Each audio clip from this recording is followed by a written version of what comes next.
Well, without a doubt, the hospitality industry, the restaurants, the bars here in Las Vegas are going to be feeling a catastrophic effect from the COVID-19 shutdown.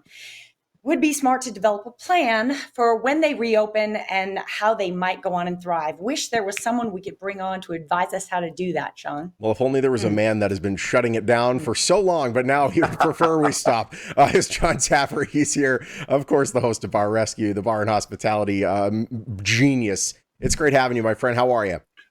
Good to be here, Sean. Good to see you, JJ. Good morning. I've got to give you credit. You've been making the rounds. I've seen you on more media outlets talking for the restaurant and bar industry. This is your baby, and these are your people. Tell us the challenges that these restaurant owners are facing right now, and these bar owners are facing right now. Well, obviously, being closed, all we have is curbside and delivery. We can't make up those kind of revenues, guys. It just doesn't happen. Yeah. If you have a 100-seat restaurant and you can serve 100 people in an hour for lunch, you can't deliver 100 lunches in an hour. Yeah. And third-party delivery services are expensive, so it's hard to make money off those. So it's a real challenge for operators now. And here's what worries us, is that if we spend all of our money sustaining ourselves during these weeks that we're closed down, are we going to have the money to open properly when we're done? And I'm not referring to the mega resorts. I'm referring to all the local bars and restaurants here. Their refrigerators are going to be empty, guys. Their beer kegs are stale. So they have to restock inventory, get staff ready. They need resources to reopen. And that's what worries me, is that we're running out of resources with each week we're closed, giving us less resources to reopen. Yeah, absolutely. Looking forward into the future to when we may and do, in fact, of course, reopen. You mentioned there may need to be sort of a reset mindset among establishments. What do you mean by that? What kind of advice can you give? Well, it's interesting. You would go to a restaurant that had your favorite hamburger, JJ, before this. Now you're going to go to the restaurant you trust the most. Mm-hmm. And if it's your second favorite hamburger, so be it.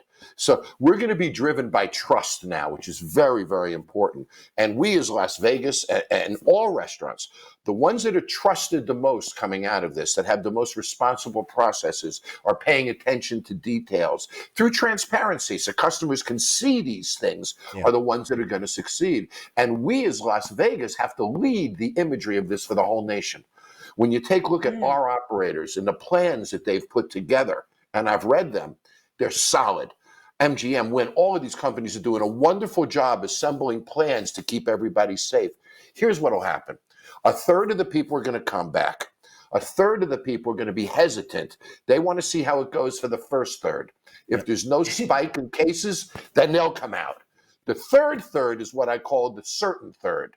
They're not going to come out until there's some type of a vaccine or some assurances in place. But that first third and that second third can fill our city again.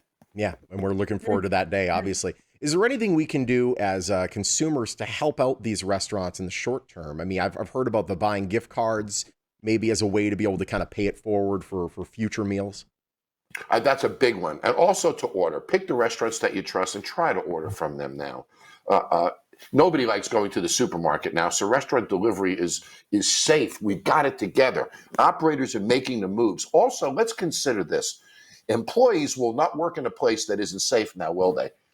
So it's very self-policing. Employees want to keep each other safe, and by keeping each other and themselves safe, they inherently keep us safe. So we should start to develop confidence, and let's start ordering now. Let's start getting our delivery. Let's getting our curbside pickup. There is one thing I'd like to mention, which is, of course, of no financial means to me. Shift4cares.com is a website people can go to and buy a gift card from any local restaurant, and they get 5% more than a gift card purchase. Wow. So if you're going to order a gift card, do it at shift4cares.com. Why not? So the restaurant gets the extra 5%. That's fantastic. Oh, that's excellent. Thank you for putting that out there. You mentioned employees self-policing. Of course, everyone is going to want to come back and be in a safe work environment, which is just a key for these restaurants sustaining themselves. And also with the importance of restaurants being safe, how do you see owners moving forward to police their own policy? Do you see certain standards being established right now that might help people reopen? Yes, well, even the National Restaurant Association and the CDC are starting to issue standards right? Policies, because we all have to do the same things. So certain things like, for example, we have to compartmentalize 3 areas of the business. Money handling and credit card handling can't be handled by the same person who touches food or touches tables. So we have to compartmentalize transactions.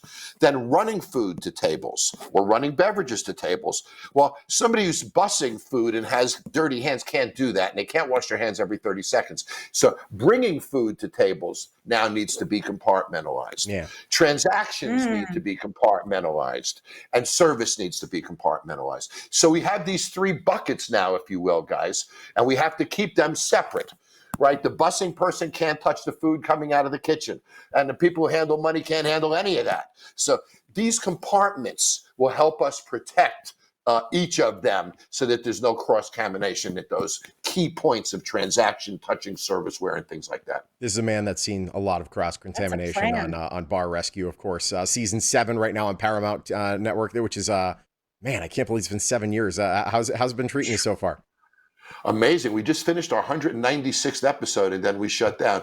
We were just a month away from our 200th, which is really historic. So I've been so looking forward to this 200th episode, but now I'll have to come back and do it next year. It's all right. 200, I think, means syndication. That'll be very good for you. It's great having you, man. We are so proud to have you here in Las Vegas, and we wish you nothing but the best. Oh, I love this city, guys. Good to see you both. Exactly. I just want to chime in there and thank you as well for helping the industry so much. You're really coming forward. Usually you're known for your tough love. Right now, you're just spreading a lot of love to the industry. So I know it's appreciated.